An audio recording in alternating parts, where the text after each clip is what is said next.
제가 오늘 설교할 본문을 다시 한번 읽겠습니다. 아까 우리 성경 봉독을 해주셨지만 제가 다시 한번 오늘 선택한 본문을 한번 읽도록 하겠습니다. 사실 저는 여러분에게 몇 차례 언급한 바 있지만 제가 매일 아침 이제 일어나서 말씀을 묵상하려고 할 때 오늘 선택한 본문 창세기 3장 15절과 요한복음 3장 16절을 암기하고 제가 이렇게 말씀을 묵상하기 시작합니다. 내가 너로 여자와 원수가 되게 하고 너의 후손도 여자의 후손과 원수가 되게 하리니 여자의 후손은 내 머리를 상하게 할 것이요 너는 그의 발꿈치를 상하게 할 것이니라 하시고, 여러분 지금 창세기 3장 15절은 인류에게 범죄하고 타락한 우리 인류에게 최초로 들려준 하나님의 복음입니다. 은혜의 복음, 사랑의 복음입니다. 그러므로 우리 모두가 모세를 통하여 받은 첫 성경, 율법, 토라, 모세 오경 가운데 가장 중요한 성경책입니다. 사실 유대인들은 창세기 3장 15절을 그냥 지나친 것 같아요. 그리고 나서 그들은 어떤 계명을 하라 하지 말라에 그들이 꽂혀버렸어요. 거기에 주안점을 뒀어요. 저는 그렇게 생각하지 않아요. 율법, 토라, 첫 성경, 모세 오경의 가장 중요한 성경절은 복음입니다.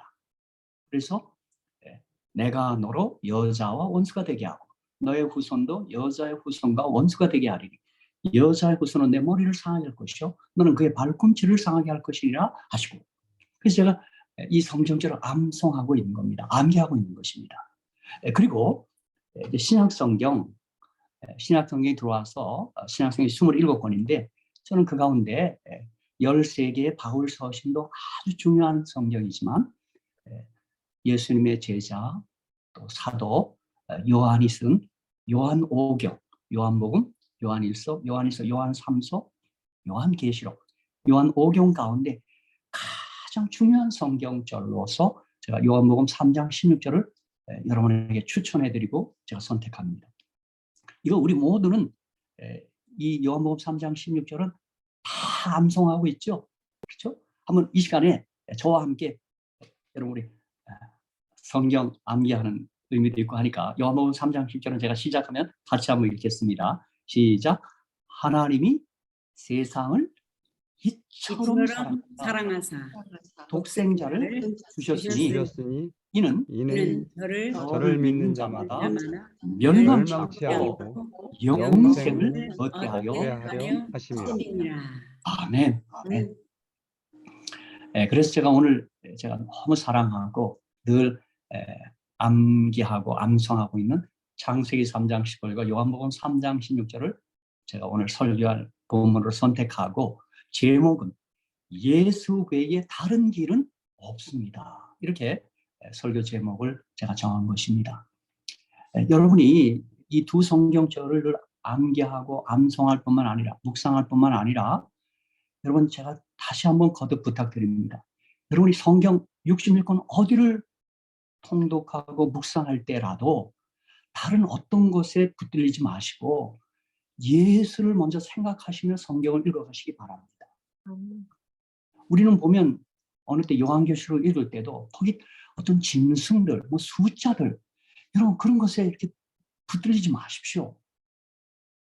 그 계시록을 읽어가실 때도 묵상해 가실 때도 여자의 후손, 독생자 예수 그리스도에 여러분이 초점을 맞추고 거기에 주안을 두셔야 됩니다.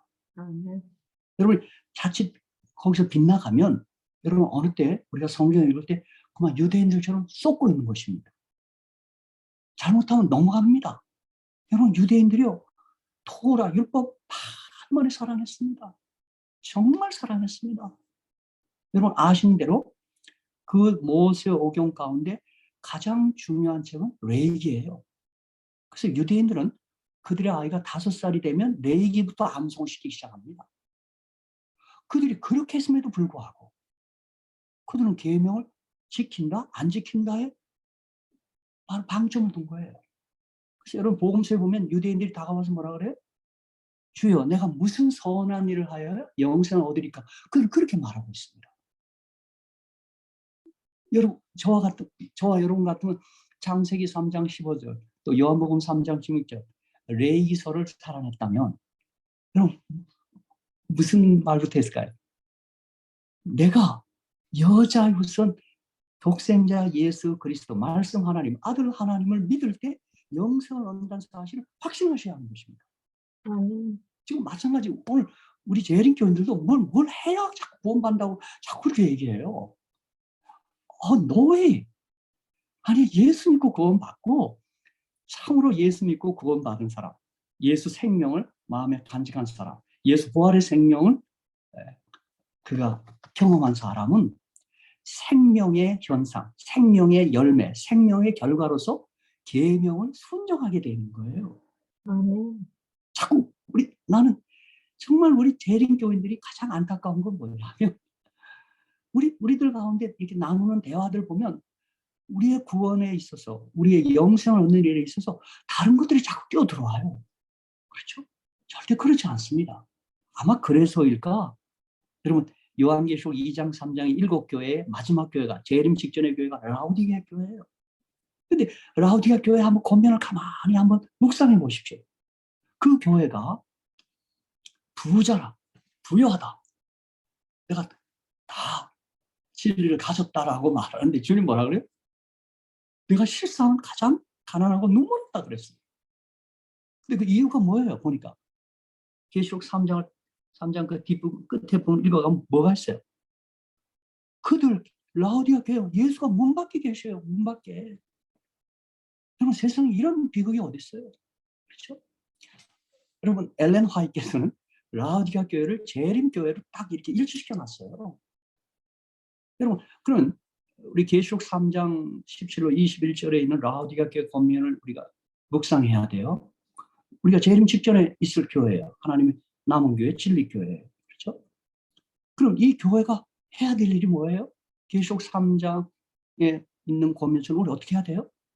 우리는 항상 예수를 모셔드리는 일을 서둘러서 해야 되고 긴급하게 하셔야 돼요. 그리고 화이트 부인이 정로견에서 말한 것처럼 과연 우리가 예수에 속했는가를 어떻게 알 수 있는가? 어떻게 가늠할 수 있는가? 예수에 대해서 말하기 좋아하는가? 예수를 생각하기를 좋아하는가? 예수를 높이길 좋아하는가? 여러분 오늘 우리 세인트루이스 교회 우리 태시양 양 집사님 비록 수가 적더라도 난 수가 적다고 보지 않습니다. 저와 여러분이 이 세인트루이스 교회 교인들이 가장 예수를 사랑하고 가장 예수를 말하기 좋아하고 가장 예수를 가까이 하기 좋아하는 사람들이라면 세인트루이스 교회는 가장 큰 교회입니다. 자 보십시오. 우리 주님께서 누가복음 18장 8절에 인자가 올 때 세상에서 믿음을 보겠느냐 그렇게 말했어요. 자, 인자가 올 때 재림 직전에 재림 그 당시에 세상에서 믿음을 보겠느냐 말씀했어요. 여러분 보세요.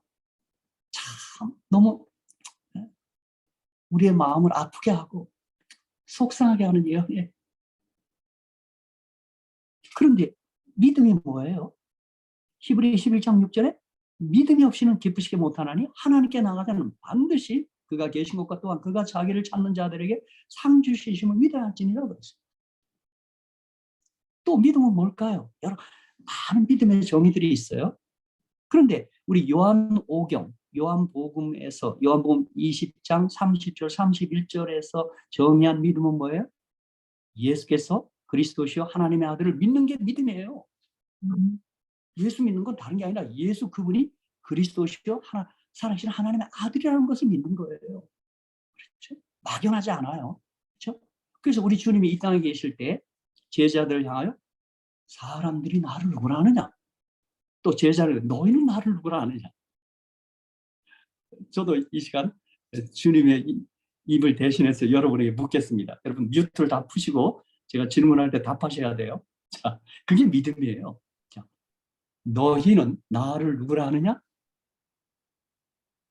예수는 그리스도요 살아계신 하나님의 아들이신지. 아멘. 아멘. 아멘. 다윤아, 시모나, 내가 복이 있도다 했는데 박태하 집사님이시여 복이 있도다. 이를 내게 알게 하니는 하늘에 계신 아버지십니다. 내가 내게 천국 열쇠를 주겠노라. 이렇게 얘기합니다. 제가 또 여러 차례 얘기했죠. 이 질문, 예수님이 하신 이 질문과 함께 꼭 우리가 기억해야 될 질문이 하나 있다고요. 우리 박태하 집사님 마저 답하십시오. 주님이 제가 묻습니다. 내가 나를 사랑하느냐? 네, 사랑합니다. 아멘. 아멘. 아멘. 아멘. 아멘. 네. 그래서 여러분 보세요. 주님이 다시 올 때 믿음을 보겠느냐란 말은 고린도전서 16장 22절과 연결되어 있어요. 보세요. 만일 누구든지 주를 사랑하지 아니하거든 저주를 받을지어다. 주께서 임하시는, 이 주께서 임하신다는 말이 마라나타예요. 마라나타. 이 마라나타란 말은 초기 교인들이 사도교회 시대에 인사한 말이었어요. 자, 제가 우리 한번 훈련 연습해 보겠습니다. 제가 마라나타 할 테니까 여러분이 저한테 마라나타로 그렇게 초기 교인들은 만날 때 그렇게 인사를 했단 말이에요. 그렇죠? 마라나타. 마라나타. 예, 그렇게 인사를 했어요. 주님 다시 오십니다. 이거예요. 근데 사도 바울은 고린도 16장 20절에 만일 누구든지 주를 사랑하지 아니하거든 저주를 받을지어다 그랬어요. 그럼 마라나타, 주의 재림을 맞이할 수 있는 비결은 뭐예요? 뭐가 준비해요? 주님 사랑하는 거예요.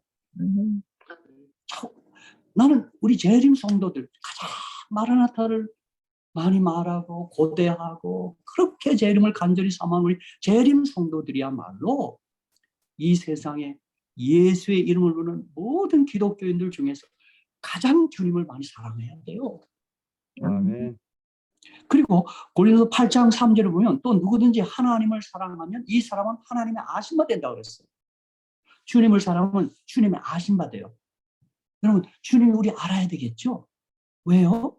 마태복음 7장 21절 23절을 보니까 나더러 주여 주여 한다고 다 하는 목 들어가요.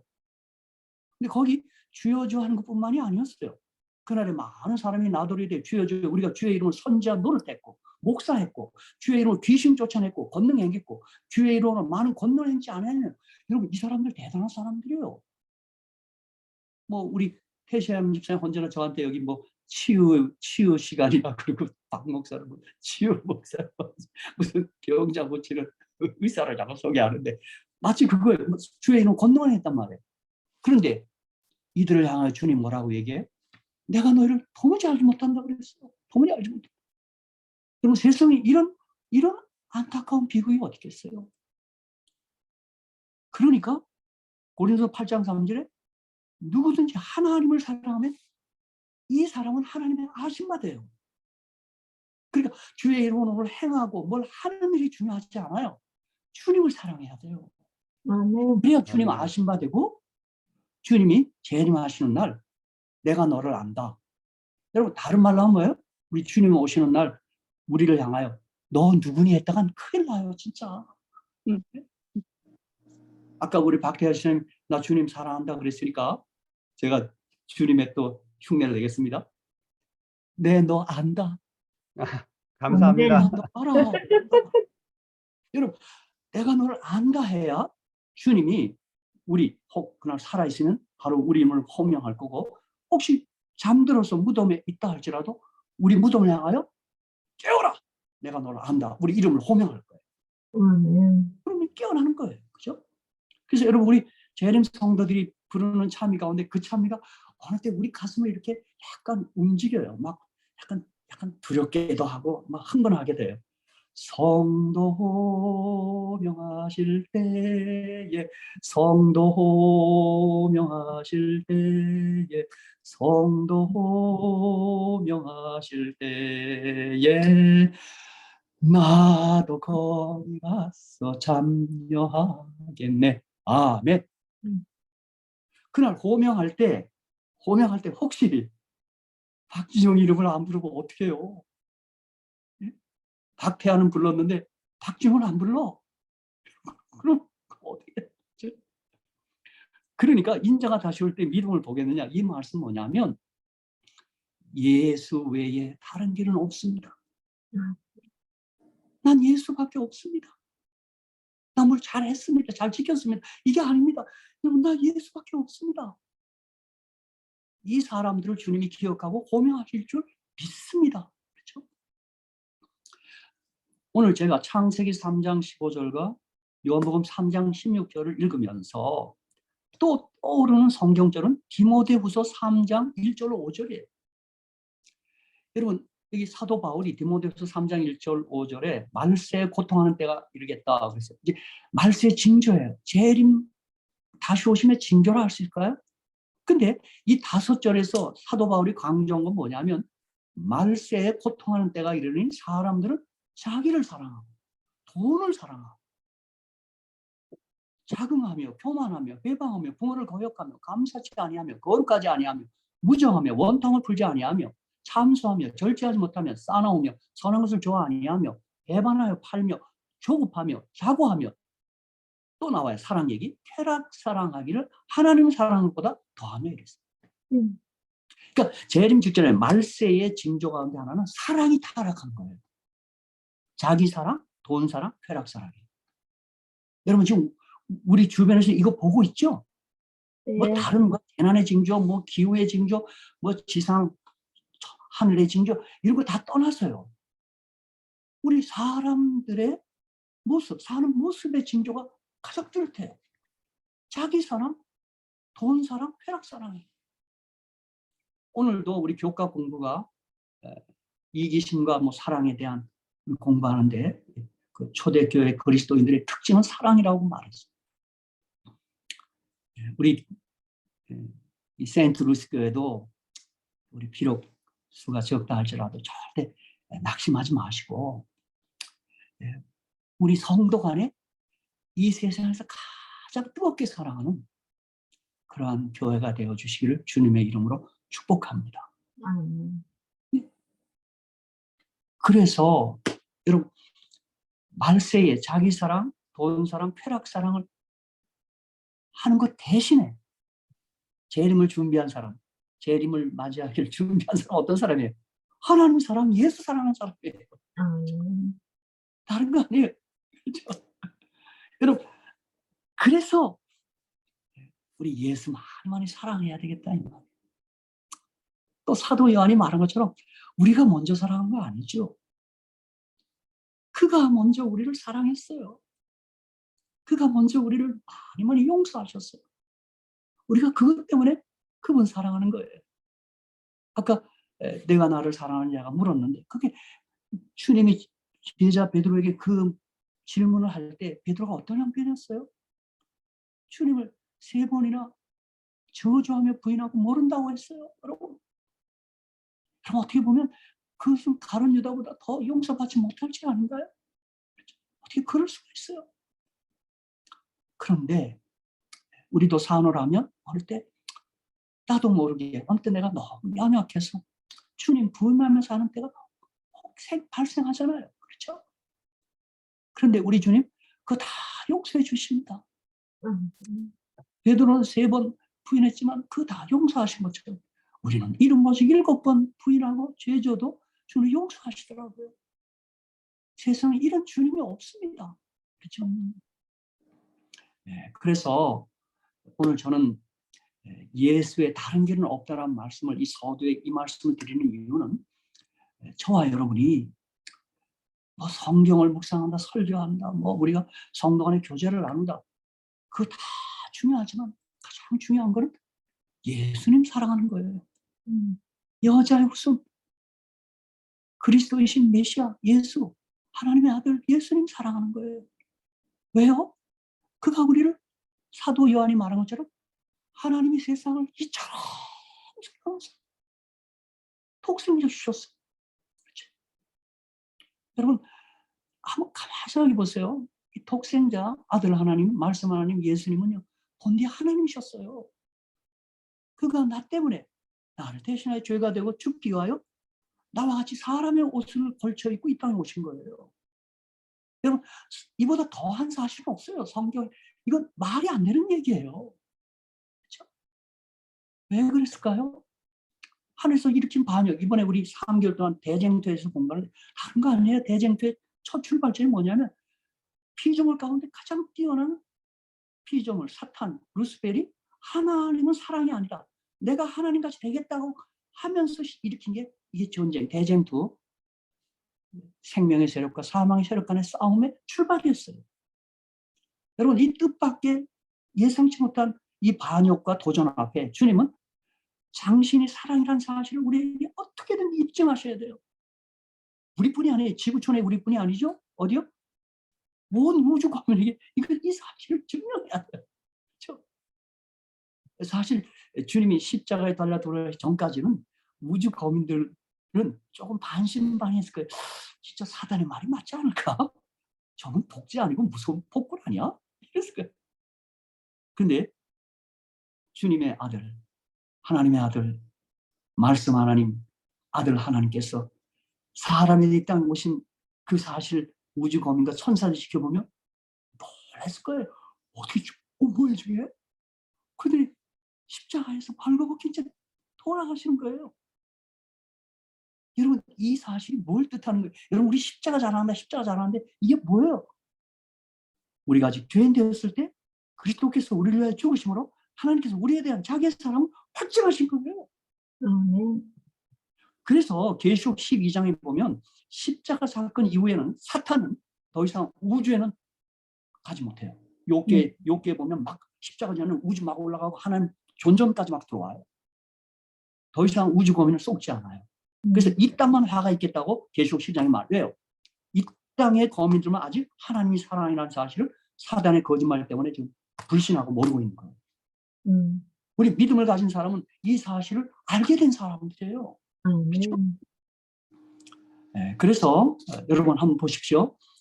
저는 창세기 3장 15절과 요한복음 3장 6절이 성경 전체 66권 1189장 31,173절을 대표하는 두 성경절이라고 봐요. 그런데 성경은 도덕경 이전에 생명경이에요. 생명이냐 사명이냐는 것들을 말하는 책이에요. 그렇죠?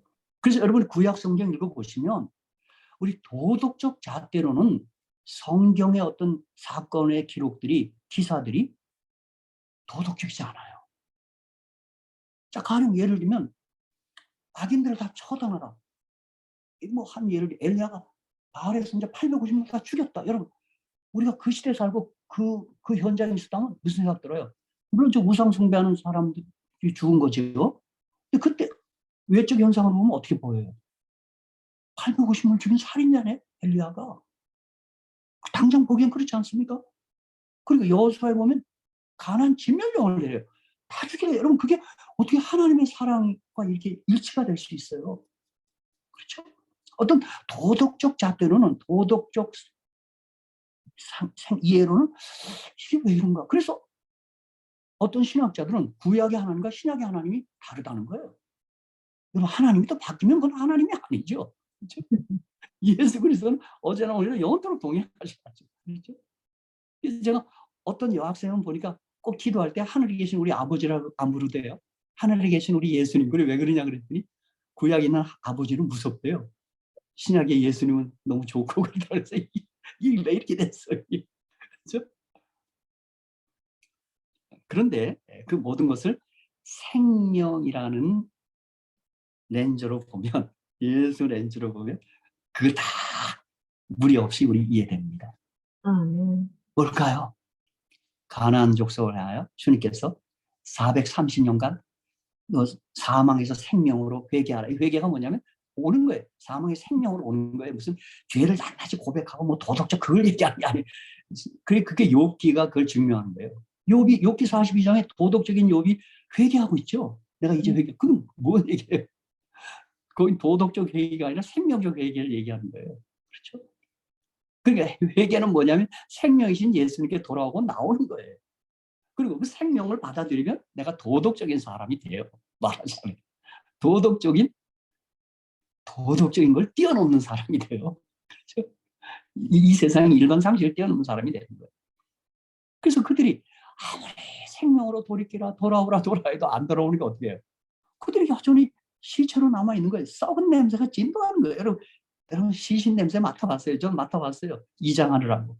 3일 전에 묻은 무덤을 열어서 옮기는데요. 그날 내가 맡은 악취는 그렇게 고약한 악취가 없더라고요. 여러분, 악취를 풍기는 썩은 냄새가 진동하는 시신들을 처리하는 게 여호수아의 칼이었어요. 시신 정리해 주는 거예요. 여러분, 이 땅도 마찬가지예요. 하나님께서 끊임없이 회개하라. 사망에서 생명으로 옮기거라. 내 부활의 생명을 너희들이 믿고 받아들이라. 끝까지 거절하면 이 지구촌은 시체들이 늘비한 시체 안치소입니다. 여러분, 주님께서 이 지구를 향하여 냄새를 맡는다면 이게 얼마나 진동할까요? 냄새. 이것을 불로 깨끗이 소각하는 게 심판이에요. 여러분, 사랑이에요. 여러분, 이건 이루 말할 수 없어요. 그래서 성경은 생명경이기 때문에 저는 성경은 이 세 가지 이야기라고 봐요. 자, 첫 번째 창조는 뭐냐면 없다가 있게 된 거예요. 없었어요. 그게 있게 된 게 창조예요. 생명의 출현이에요. 근데 창세기 1장 28절에 보니까 하나님이 그들에게 복을 주시며 그들에게 이르시되 생육하고 번성하여 땅에 충만하라. 땅을 정복하라. 바다의 고기와 공중에서와 땅에 움직이는 모든 생물을 다스리라 하시니라. 여러분, 생명의 특징은 생명은 성장하고 계속 번성하고 생명에서 자라나게 돼 있어요. 그렇죠? 또 생명은 보면 생명은 따스해요.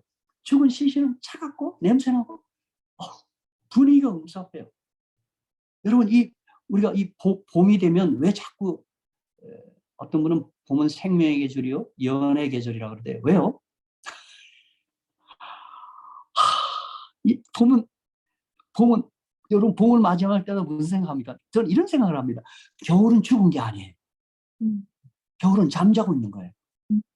이 봄에 겨울은 깨어나고 있더라고. 그래서 천지의 생명의 움켜쥐는 게 보여요. 그 생명이 다시 시작되는 것을 알리는 첫 번째 사인이 뭐냐면 꽃이에요. 꽃, 화신, 꽃. 야, 여러분, 제가 살고 있는 로마린다는요. 제가 아침에 동네를 이렇게 산책하면요. 오렌지꽃 향기가 진동해요. 야, 오렌지꽃 향기가 난 이렇게 아름다운지 몰랐습니다. 뭐 복숭아꽃, 살구꽃, 앵두꽃, 뭐 꽃 많겠지만 오렌지꽃 향기가 제가 이렇게 거울 때면 얼마나 좋아요. 여러분, 생명이 그렇습니다. 그래서 이 창조를 마치신 다음에 창세기 1장 31절을 보면 하나님이 그 지으신 모든 것을 보시니 보시기에 심히 좋았다라고 했어요. 보시기에 심히 좋았다라고 했어요.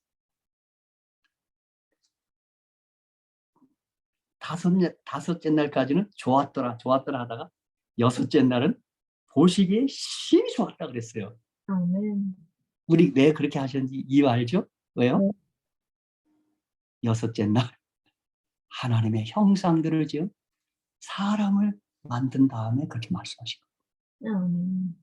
우리가 하나님 닮았어요. 그렇죠? 여기 우리 같은 자리에서 예배된다면 서로를 쳐다보고 하나님 닮으셨네요. 이렇게 한마디씩 좀 말해주면 좋겠는데 그냥 이 디지털 상에서라도 한번 합시다. 아유, 하나님 닮으셨네요. 한번 다 같이 하겠습니다. 시작. 하나님 하나님 닮으셨네요. 예, 그렇습니다. 그래서 하나님 보시기 심히 좋았다 그랬어요. 저도 우리 아들 볼 때마다 저 닮았더라고요. 우리 손자들 볼 때 저 조금 닮았어요. 근데 만에 하나 우리 아들이 옆집 남자를 닮았다 그러면 내가 속이 얼마나 상할까. 말하자면 그렇다 이 말입니다. 그렇죠? 그래서 사도 바울은 에베소 2장 10절에서 우리는 그의 만드신 바라 그랬어요. 아멘. 난 이 고백이 얼마나 멋있는지. 우리는 그의 만드신 바라. 또 사도행전 17장 28절에서는 우리가 그를 힘입어 살며 기도하며 있는다 그랬어요. 우리를 만드신 분이 우리가 기도하여 살 수 있도록 주님이 모든 장치를 다 하신 거예요. 다 하셨어요. 그렇죠? 그런데 바로 이 생명의 동산 에덴, 여러분 에덴은 기쁨이라는 뜻이 히브리어로 생명 있는 곳에 기쁨이 있어요. 기쁨의 동산에 그만 하늘에서 반열을 일으키고 내어 쫓긴 사탄, 마귀, 루스벨이 불법으로 침입합니다. 다가섭니다. 우린 초기 문집을 통해서 다른 혹성도 사탄이가 거짓과 기만을 시도했던 것을 알 수 있습니다. 초기 문집에 보니까 다른 도서에는 선악과가 그대로 있어요. 근데 어떻게 보면 이 주님의 창조 가운데 가장 막내둥인 것 같아요. 제 생각에. 이 지구가 막내둥이 같아요. 이 도성이 걸려들고 마는 것입니다. 자, 우리가 아는 대로 창세기 2장 17절 선악 알게 한 나무의 씨를 먹지 말라 내가 먹는 날 정령 죽으리라 말했어요. 선악과 왜 만들었을까? 안 만들었으면 이런 일이 있지 않는가? 이런 질문들을 많이 합니다. 그런데 창세기 3장 5절, 6절을 보면서 선악과 만든 이유를 알게 됐어요. 너희가 그것을 먹는 날에는 너희 눈이 밝아 하나님과 같이 돼요. 여러분, 우리가 선악과를 왜 두신 거예요? 선악과를 바라보며 우리 모두는 어떤 사실을 고백하게 돼 있어요? 어떤 사실이에요? 하나님, 당근. 나는 하나님이 아니야. 나를 지으신 하나님이 계셔.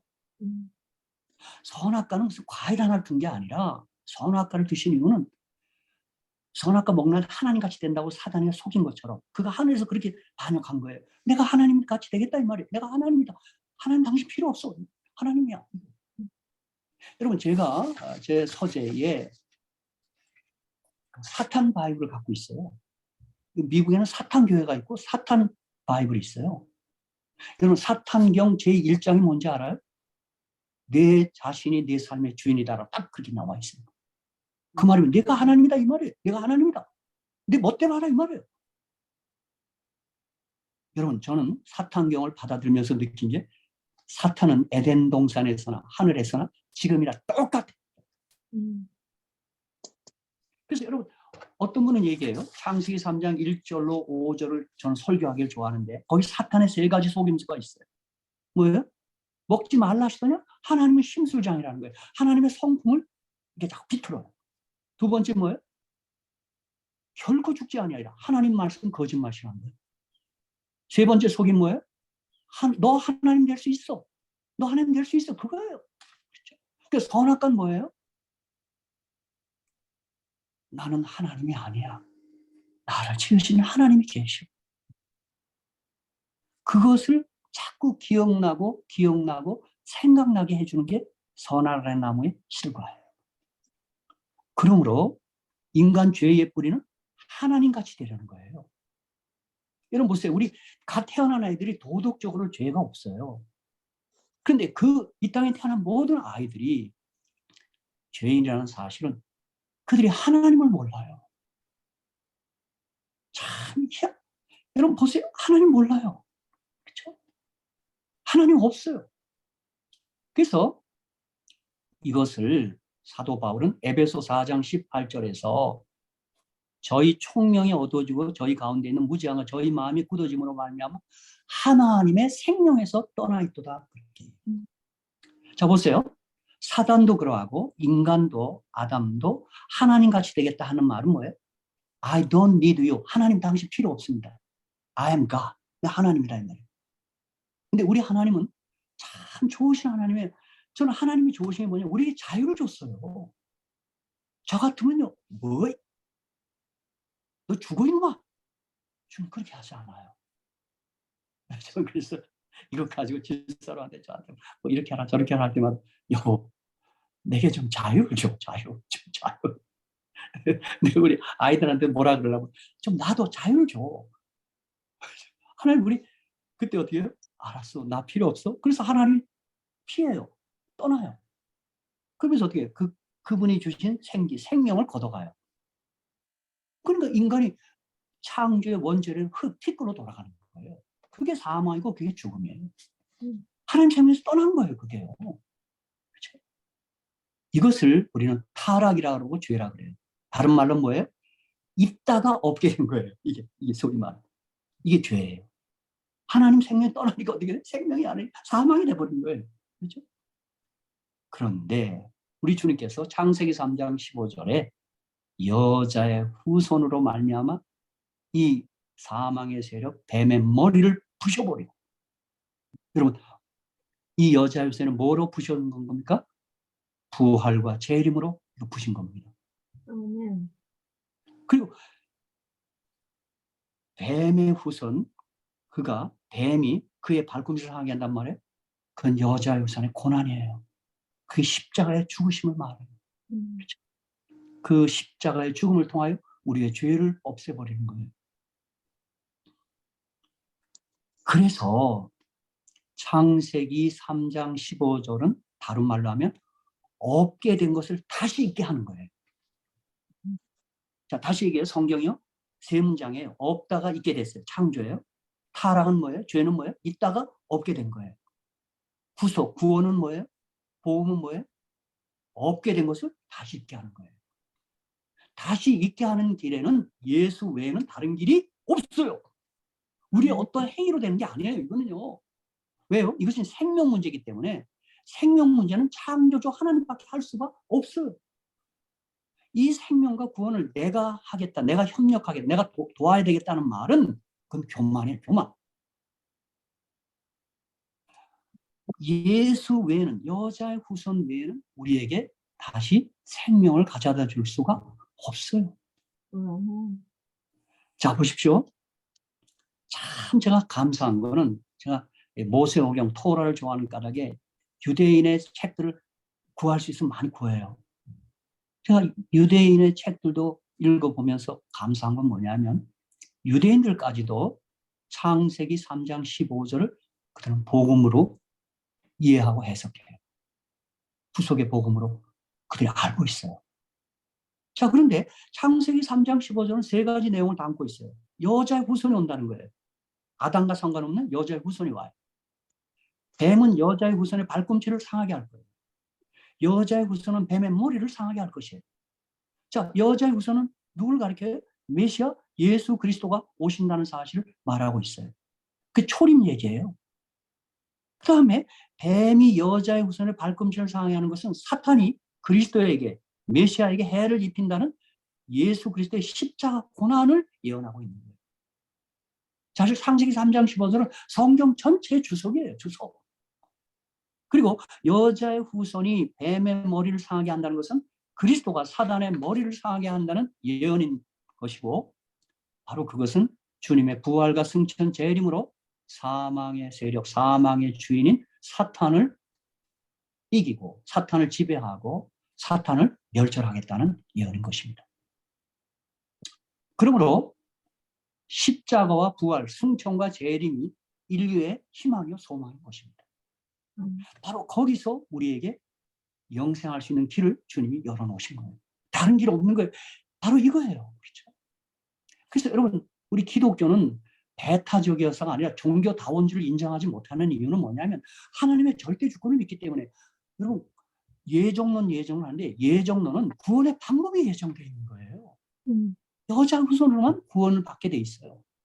누가 구원받기로 예정되어 있다? 그건 예정론이 아니에요. 구원의 방법이 예정되어 있는 거예요. 그건 예수라는 길밖에 없는 거예요. 그렇죠? 그런데 우리 모두가 이 사실을 아담과 하와, 인류 최초의 이 남자와 여자가 믿었을까? 우리 믿었다고 보는 것을 창세기 3장 20절로 보는 거예요. 아담이 그 아내를 하와라 이름하였으니. 근데 창세기 5장 1절 2절 보면 남자와 여자 공이 다 아담이었어요. 사실 인류 최초의 남자 여자는 이름이 같았어요. 아담의 아담. 그런데 창세기 3장 20절에 창세기 3장 15절에 복음이 발표된 이후에 아담이 그 아내 이름을 하와로, 생명이라는 이름으로 바꿔놔요. 여러분, 이건 뭐예요? 아담이 창세기 3장 15절에 하나님의 복음을 믿었다는 증거예요. 여자의 손을 통해 생명이 온다는 사실을 그가 믿었기에 그 아내의 이름을 아담에서 하와로 개명하고 있는 거예요. 그리고 창세기 3장 21절에 여호와 하나님이 아담과 그 아내를 위하여 가죽옷을 지어 입혀요. 창세기 3장 7절 무화과나무 잎을 엮어서 막 침하랬어요. 그들이 사망이 되었을 때 그들이 실시한 조치한 응급 조치가 무화과나무 잎이었어요. 근데 여러분 무화과나무는 유대인들에게는 위선의 상징이에요. 가리는 거예요. 근데 주님이 그 옷을 벗기고 어린 양, 그 짐승, 무죄한 짐승을 죽인 다음에 그 가죽옷을 그에게 입혀줘요. 이게 믿음으로 말미암고 이게 입혀주시는 거예요. 저는 그런 까닭에 아담 하와는 구원받습니다. 그러면 각시대 대쟁 때 우리가 화이트인이 계시 가운데 보니까 하늘에 가보니까 첫 아담과 마지막 아담, 거기서 둘째 아담이라고 하지 않습니까? 마지막 아담이라고 그랬어요. 둘이 헉을 포옹을 합니다. 그 아담이 어떻게 구원받았어요? 그 흉한 죄를 지은 아담. 인류를 이렇게 만든 제 원흉이라 할 수 있을까? 제 원조라 할 수 있을까? 그도 가죽옷을 입었기에 구원받았고 여자의 후손을 믿었기에 구원받는 거예요. 그리고 창세기 3장 24절에는 이와 같이 하나님이 그 사람을 쫓아내고 에덴 동산 동편에 그룹들과 두루도는 화영검을 두어 이 화영검 그룹 이게 성소의 성소 명의들이에요. 그룹 천사들이고 화영검 쉐키나 영광을 얘기하는 거예요. 이 말은 뭐냐면 화영검을 두어 생명나무의 길을 지키는 거예요. 생명나무의 길은 성소에 있는 거예요. 원초적 성소예요, 그게. 그래서 우리 주님이 요한복음 2장에 와서 뭐라고 그랬어요? 성전된 자기 육체를 밝혔다고 그랬어요. 그리고 임마누엘, 하나님 우리와 함께 계시다고 얘기했고, 저렇게 25장 8절에는 하나님 우리와 함께 하시려고 성소를 지으라고 말한 거예요. 그러므로 지금 제가 최근에 올해는 매일 성경을 한 장씩 묵상하고 있는데 레위기서가 그게 다 성소 이야기, 제사 얘기, 제물 이야기, 제사장 얘기예요. 그게 다 예수님 얘기하는 거예요. 근데 진짜 레위기를 읽을 때면 잠이 많이 와요. 어떤 신학자는 레위기를 목사들이 설교하라. 그러면 교회는 성장이 멈출 것이다 그랬어요. 레위기는 좀 어렵고 복잡하고 지루해요, 진짜. 모래 씹는 것 같아요. 그것을 흥미있는 책으로 바꾸는 비결이 있습니다. 소, 양, 염소, 제사장 그 모든 것에다가 예수로 빨리 바꿔버립시다. 다 예수로 바꾸세요. 양을 잡으라, 예수를 잡으라, 소를 죽이라, 예수를 죽이라. 다 그 바꿔버리세요. 제물과 제사장이 다 예수를 지적하고 있는 거예요. 그래서 여러분 말라기 2장에 와보면 말라기 선자는 레위기 언약을 생명과 평화의 언약이라고 했어요. 도덕 언약이 아니에요. 그거 다 생명의 언약들이에요. 그렇죠? 그래서 유대인들이 똑똑해요. 그래서 모세오경 가운데 가장 먼저 5살이 되면 아이를 레위기서부터 암송시키는 거예요. 레위기는 예수님 죽음 이야기고 예수님 부활 얘기하는 거예요. 그게. 그렇죠? 자, 그래서 창세기 4장에는 아담 하와가 낳은 자식 가인과 아벨의 이야기가 등장해요. 여러분 내 이웃을 내 몸과 같이 사랑하는 말 나는 아담과 하와 가인과 아벨에서 내가 경험할 수 있어요. 깨달을 수 있어요. 자, 두 남녀가 사랑해서 낳은 첫 자식이 내 이웃이에요. 근데 우리가 경험하지만 우리가 다른 사람 사랑하는 건 좀 어렵지 모르지만 내 새끼를 위해서는 내 몸같이 사랑하게 되던가요? 내 몸 정도가 아니죠. 더 사랑하죠. 그렇죠? 맞더라고요. 손잔 더해. 이렇게 생각나니까 내가 우리 사람 보면 손자 음식 준비할 때 저 준비할 때보다 더 잘하는 것 같아. 아들을 할 때는 더 잘하는 것 같아. 그러니까 내 이웃을 내 몸같이 사랑하는 말은 그 말한 거예요. 그 말. 첫 이웃이 내 새끼예요. 그러면 아담 하와가 가인과 아벨을 다 많이 사랑했을 겁니다. 그때로부터 그랬던 거니까. 그런데 그 아벨과 가인이 제사를 드리는데 다르게 이상하게 드려. 여러분 창세기 4장 1절로 7절이 그거예요. 아담이 그 안에 하와와 동침하며 하와가 인가에 가인을 낳고 이르되 내가 여호와로 말하며 등남하였다. 그가 또 가인의 아우 아벨을 낳았는데 아벨은 양치는 자였고 가인은 농사하는 자였다. 세월이 지난 후에 가인은 땅에 솟아난 제물을 삼아 여호와께 드렸고, 이 4장 3절에 세월이 지난 후에도 히브리 언어로 보면 이거 번역 잘못됐어요. 날들의 끝이에요. 히브리 원어 그대로 번역. 날들의 끝은 어디예요? 그 당시에는 제7일 안식이에요. 가인과 아벨은 제7일 안식일에서 죄는 교인들이에요. 안식일에 예배드리는 사람들이에요. 그러니까 이 우리 번역도 정말 제가 이 원어 성경을 비교해서 보니까 어떤 번역들은 너무 속상한 번역들이 있어. 그렇죠? 그런데 가인은 땅에 솟아난 제물을 삼아 여호와께 드리고 아벨은 자기도 양의 첫새에 기름으로 드렸더니 여호와께서 아벨과 그 제물을 연락하시나 가인과 그 제물을 연락하지 아니하신지라. 이렇게 나와요. 어떤 분이 이것 때문에 하나님은 육식을 좋아한대요. 동물의 죄.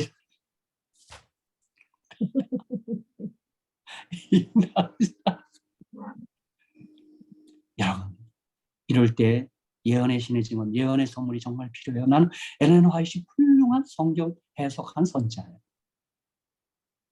부조와 선자 72, 73페이지.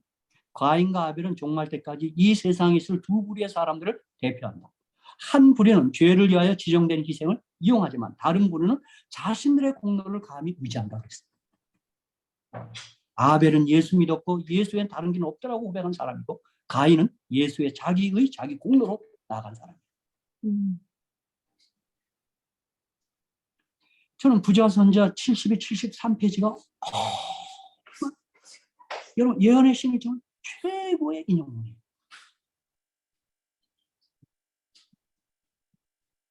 그들의 제사, 자신들의 공로를 의지한 그들의 제사는 하나님의 중보의 공로가 없는 제사이며 그렇기 때문에 그것을 사람으로 하나님의 은총을 받을 수 있게 해줄 수 없다. 예수의 공로를 통하여서만 우리의 죄가 용서받을 수 있다. 그리스도의 피의 피를 느끼지 않고 하나님의 은혜 없이 그들의 행위로 하나님의 간합하심을 가졌다고 느끼는 자들은 과인과 동일한 거를 범하고 있다. 정결케 하는 피를 받아들이지 않으면 그들은 정죄 아래 있다. 그들이 죄의 속박에서 노임을 받을 수 있는 다른 길은 아무데도 없다. 예수에는 없어요. 이게 도덕 얘기가 아니에요. 그래서 예수님이 이 땅에 오셔서 요한복음 5장 30절 40절에 이 성경은 내게 대해 증거하는 것이고 유대인들을 향하여 그러나 너희가 영생 얻기 위해 내게 오기를 원하지 아니한다고 말했어요. 여러분, 저는 우리 교인들 가운데 요한복음 5장 28절 29절을 볼 때 부담 느끼는 교인들을 봤어요. 이를 기이 여기지 말라. 무덤 속인 자가 다 그의 음성을 들을 때 오나니 선한 일을 행한 자는 생명의 부활로 악한 일을 행한 자는 심판의 부활로 나오리라. 그럼 나는 선한 일을 행한 사람입니까? 그럼 고민할 필요 없어요. 요한복음 6장 28절 29절 저희가 묻되 우리가 어떻게 하나님의 일을 하오리까? 예수께서 대답하여 그럴 때 하나님의 보내신 자를 믿는 것이 하나님의 일이에요. 아멘. 선한 일을 행한 자는 하나님 보내신 자 예수를 믿는 사람들이에요. 저와 여러분이 예수 안에 있는 동안은 구원의 확신을 넉넉히 충분히 가질 수 있어요. 아멘. 자, 제가 이 얘기만 하고 이제 말씀 마치겠습니다. 자, 우리 교인들한테 14만 4천 논쟁 벌일 때가 많아요. 나는 그렇게 생각하지 않아요. 요한계시록 14장 1절로 5절에 보면 거기서 14만 4천이 우리의 눈길을 끌면 안 돼요. 1절에 보면 그들의 이마에는 아버지의 이름과 어린 양의 이름이 있어요. 거기 아버지 어린 양이 있어요. 14장 4절에는 이 사람들은 여자로 너그를 더럽히지 아니하고 정절인 자라 어린 양이 얻으린 자를 따라가는 자고 사람 가운데 구속을 받아 처음 익은 열매는 하나님과 어린 양에게 속한 자예요. 그럼 여기에 여러분이 주목하셔야 돼요. 14만 4천에는 뭐 어떤 그게 중요한 게 그들은 하나님과 어린 양에 속했어요. 여러분 이 성경책은 무슨 성경책이 떠오릅니까? 요한복음 17장 3절이에요. 영생은 유일하신 참 하나님과 그의 보내신 자 예수 그리스도를 아는 거예요. 또 무슨 성경절이 이어져요? 계시록 7장 10절이에요. 뭡니까? 계시록 7장 10절이요? 큰 소리로 외쳐 가로되 구원하심이 보좌에 앉으신 우리 하나님과 어린 양에게 있는 거예요. 하나님과 어린 양 예수가 우리의 구원의 조건이고 구원의 비밀이에요. 여러분. 그러니까 14만 사람 구원받은 모든 사람은 어떤 사람이냐면 하나님과 예수 그리스도를 아는 자예요. 어린 양의 피에 그 옷을 씻어 희게 한 자들이에요. 하나님과 어린 양이 어디로 인간이 따라가는 자예요. 하나님과 어린 양에 속한 자예요. 하나님과 어린 양의 이름이 그 이마에 있는 자들이에요. 다른 거 아니에요, 여러분. 예수에 속한 자, 예수를 믿는 자예요. 예수에 다른 길이 있는 게 아니에요. 성경은 창세부터 계시록까지 다 어린 양 예수의 이야기예요. 그들이 하늘나라에 가서 빌립보 2장 10절로 11절에 보니까요. 하늘에 있는 자들과 땅에 있는 자들과 땅 아래 있는 자들과 모든 무릎을 예수의 이름에 꿇게 하시고 모든 입으로 예수 그리스도를 주로 시인하여 하나님 아버지께 영광을 돌리게 하시는 거예요. 하늘 가서 그거 하는 거예요. 그 예수 이름에 무릎 꿇고 그 입으로 예수 그리스도를 주로 시인하는 거예요. 아까 우리 박대하 집사님이 초반에 시인한 거 거기 가서 또 하는 거예요. 가서. 그리고 이제 끝으로 그 예수는 지금 어디 계십니까? 주님이 순환주간동에 하는 것처럼 인자가 권능자의 우편에 앉은 것과 하늘 구름을 타고 오는 것을 너희가 보리라 그랬어요. 여러분 하늘 구름을 타고 오시기 전에는 지금 권능자 우편에 계세요. 히브리서 보니까 이거는 하늘 성수에 계신 거예요. 구체적으로 하늘 지성소에 계세요. 우리가 그분 보셔야 돼요. 그분 보시는 분들이 구름 타고 오시는 주님을 보게 될 거예요. 놀라운 사실은 요한복음 20장 20절에 제자들이 주를 보고 기뻐했다고 그랬어요. 여러분이 지금 성수에 계신 주님을 바라볼 때 기쁨이 이르러 올 것이고 구름 타고 오시는 바라볼 때 가장 큰 기쁨이 있을 것입니다. 다시 말씀드립니다. 예수님 외에 다른 길은 없습니다. 여러분 예수님을 많이 말하며 사시게 되기를, 예수님을 높이며 사시게 되기를, 예수님을 사랑하며 사시게 되기를 주님의 이름으로 축복합니다. 아멘. 아멘.